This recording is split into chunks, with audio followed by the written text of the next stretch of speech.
السلام علیکم دوستو، کیسے ہیں آپ لوگ؟ امید کرتا ہوں کہ آپ سب خیریت سے ہوں گے۔ جہاں بھی ہوں گے اللہ تعالیٰ آپ کو خوش رکھے، صحت اور لمبی عمر دے، اور کبھی کسی کا محتاج نہ کرے۔ ویلکم ٹو مائی چینل خوفناک کہانیاں ہورر سٹوریز ود وہاب۔ چلتے ہیں آج کی سٹوری کی طرف۔ السلام علیکم، میرا نام سلیم ہے۔ میں کبھی وہ آواز نہیں بھول سکتا جو میں نے سنی تھی، خشک پتوں کی چرچر اور کسی کے پاؤں کے زور سے ان کا ٹوٹنا، میرے ٹینٹ کے پاس سے گزرنا۔ یہ سب اتنا تیز ہوا کہ جیسے کوئی اولمپک سپرنٹر رات کے 12 بجے میرے ٹینٹ کے پاس سے گزری ہو۔ پہلی دفعہ یہ ہوا تو میں نے اپنا لائسنس پسٹل اٹھایا اور چاروں طرف ڈھونڈا، مگر کچھ نہیں، نہ کوئی نشان، نہ کوئی دستک۔ میں واپس اپنے سلیپنگ بیگ میں گیا۔ صرف 5 منٹ گزرے تھے کہ پھر سے کوئی میرے ٹینٹ کے پاس سے بھاگ کر گیا۔ پھر 10 منٹ بعد وہی آواز سنائی دی، مگر اس کے بعد صبح تک سب کچھ خاموش رہا۔ یہ جنگلات میرے لیے ہمیشہ ایک دوسرا گھر رہے ہیں، ایک ایسی جگہ جہاں میں اپنی دنیا کے مسائل بھول جاتا ہوں۔ میں اپنی زندگی میں اتنی کیمپنگ ٹرپس کر چکا ہوں کہ گن بھی نہیں سکتا، اور زیادہ تر میں ٹرپس اکیلا ہی کرتا ہوں۔ لوگ مجھے زیادہ پسند نہیں، اس لیے اکثر میں تنہا ہی نکل جاتا ہوں۔ باہر ملک میں بہت عرصہ گزارنے کے بعد مجھے لگا کہ ایک اور کیمپنگ ٹرپ کا وقت آ گیا ہے۔ اس دفعہ میں نے ایک نئے کیمپنگ سائٹ کو ایکسپلور کرنے کا پلان بنایا۔ یہ سائٹ شہر کے کچھ گھنٹوں کے فاصلے پر تھی، اور آن لائن ریویوز بھی بہت اچھے تھے۔ یہ جگہ اکیلے ٹریولرز کے لیے مشہور تھی، جہاں ہر کیمپرز اپنے ٹینٹ کے لیے آرام سے جگہ لے سکتا تھا، بنا ایک دوسرے کو تنگ کیے۔ مجھے یہ پلان پسند آیا۔ میں نے اپنا سارا اسینشیلی سامان پیک کیا، جس میں میرا لائسنسڈ پسٹل بھی تھا، سیفٹی کے لیے۔ میں ہائی وے پر نکل گیا اور کچھ دیر بعد میں ریسیپشن آفس پر پہنچ گیا۔ میں زیادہ ایڈونچرس نہیں ہوں، اس لیے مجھے وہ جگہ پسند آتی ہے جو کیمپرز کے لیے کیوریٹ کی گئی ہو، کہ جہاں صرف خاموشی ہو۔ مجھے پتا تھا کہ وہ جگہ کی انٹری فیس تو ہوگی، مگر کم از کم یہ انشیور تھا کہ مجھے کوئی شارٹ گن والا پاگل نہیں ملے گا، یعنی مجھے کوئی شکاری نہیں ملے گا وہاں پر۔ ریسیپشن آفس کے اندر پہلا قدم رکھتے ہی مجھے ایک عجیب سا احساس ہوا، جیسے کوئی وزن میرے دل پر آ گیا ہو۔ خالی جگہ تھی، مگر صرف خالی نہیں، اس جگہ کا ماحول عجیب تھا، جیسے کوئی میری انرجی چرا رہا ہو۔ یہ مجھے سمجھ نہیں آیا، مگر میں نے اپنے دل کو سنبھال لیا۔ فرنٹ ڈیسک پر میں نے آواز لگائی۔ لگ بھگ 2 بجے کا وقت تھا، اور مجھے پتا تھا کہ کیمپنگ سائٹ تک پہنچنے کے لیے ایک چھوٹی سی ٹرائل ہائیک کرنی پڑے گی، جو وہاں کے میپ پر دکھائی گئی تھی۔ کچھ دیر بعد ایک بہت بوڑھا آدمی آیا۔ اس نے نیلا کارڈیگن پہنا ہوا تھا۔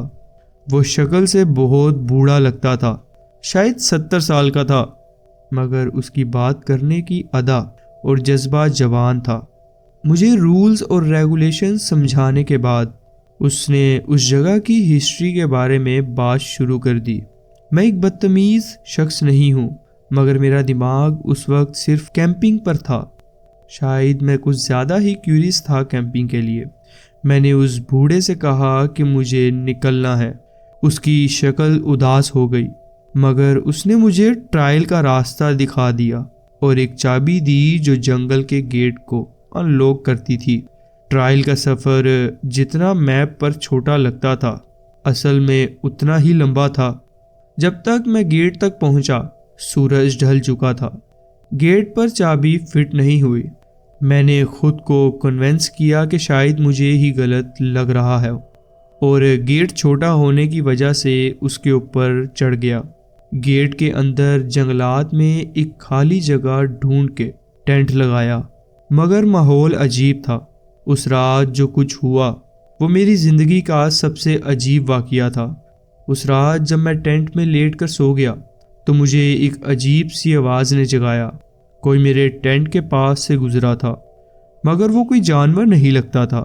جانوروں کے 4 پاؤں کی آواز الگ ہوتی ہے، اور یہ تو بالکل سیدھی اور تیز چلنے والی انسانی قدموں کی آواز تھی۔ میں نے فوراً ٹینٹ کے باہر نکل کر چاروں طرف دیکھنا شروع کیا، لیکن کچھ بھی نہیں ملا۔ واپس ٹینٹ میں گیا، لیکن کچھ دیر بعد پھر وہی آواز۔ اس بار میں اور تیز نکلا، مگر پھر سے کوئی نشان نہیں۔ مجھے سمجھ نہیں آ رہا تھا کہ یہ کیا ہو رہا ہے۔ رات بھر میں جاگتا رہا، ہر آواز پر باہر دوڑتا، لیکن ہر بار مجھے صرف خاموشی اور خالی جگہ ملتی۔ صبح ہوئی تو مجھے ایک اور عجیب بات نظر آئی۔ میرے ٹینٹ کے پاس ایک آگ کے جلنے کا نشان تھا، جیسے کسی نے رات میں آگ جلائی ہو، لیکن مجھے یاد تھا کہ میں نے تو آگ جلائی ہی نہیں۔ مجھے یاد آیا کہ رات کو جب میں اس آواز کے پیچھے نکلا تھا تو مجھے یہ نشان نظر نہیں آئے تھے۔ یہ سب مجھے اور زیادہ پریشان کر رہے تھے۔ مجھے لگا کہ اب مجھے یہاں سے نکلنا چاہیے۔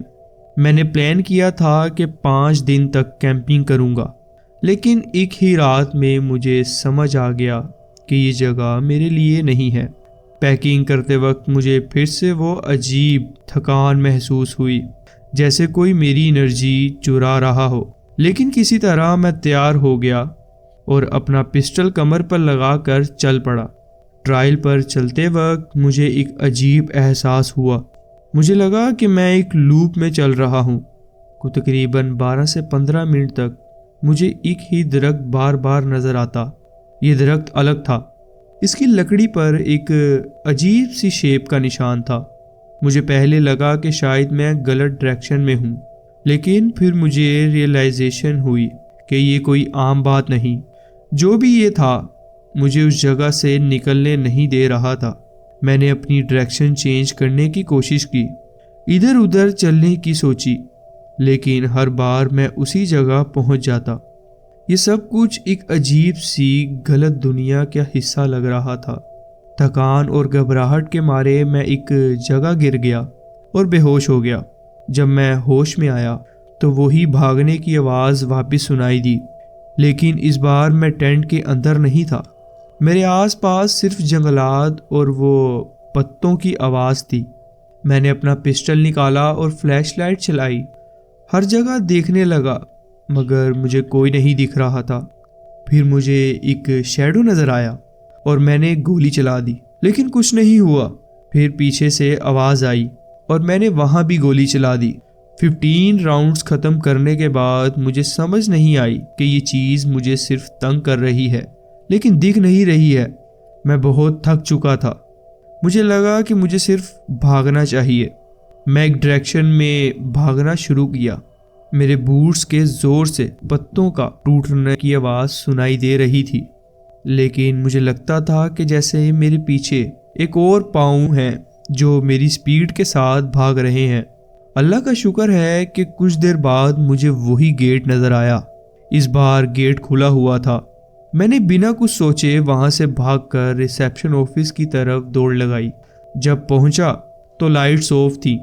میں نے اپنی کار لی اور سیدھا گھر چلا گیا۔ یہ کہانی میں آج تک سمجھ نہیں پایا۔ جو کچھ ہوا آج بھی اتنا ہی عجیب لگتا ہے جتنا اس دن لگتا تھا۔ شاید میں کسی اور ڈیمینشن میں چلا گیا تھا، یا شاید کچھ اور تھا۔ اگر میں یہ کسی کو بتاؤں تو لوگ مجھے پاگل کہیں گے۔ اب میں یہ کہانی آپ کو شیئر کر رہا ہوں، لیکن میرا کیمپنگ بیگ پھر سے پیکڈ ہے۔ اس کیمپنگ سائٹ کا ویب سائٹ ڈاؤن ہو گیا ہے، مگر مجھے ریسیپشن کا راستہ ابھی تک یاد ہے۔ اس بار میں وہاں جا کر اس بوڑھے کی بات اچھی طرح سنوں گا۔ بہت بہت شکریہ سلیم، آپ نے اپنی کہانی ہمارے ساتھ شیئر کی۔ اگر آپ کو یہ کہانی پسند آئی ہو تو ویڈیو کو لائک کریں، چینل کو سبسکرائب کریں اور بیل آئیکن پریس کریں۔ اپنا بہت خیال رکھیں اور دعاؤں میں یاد رکھیے گا۔ اور اگر آپ کے پاس بھی کوئی ایسی سٹوری ہے تو نیچے دیے گئے ڈسکرپشن میں جو ای میل ہے اس پہ سینڈ کریں تاکہ آنے والی ویڈیوز کا وہ حصہ بن سکے۔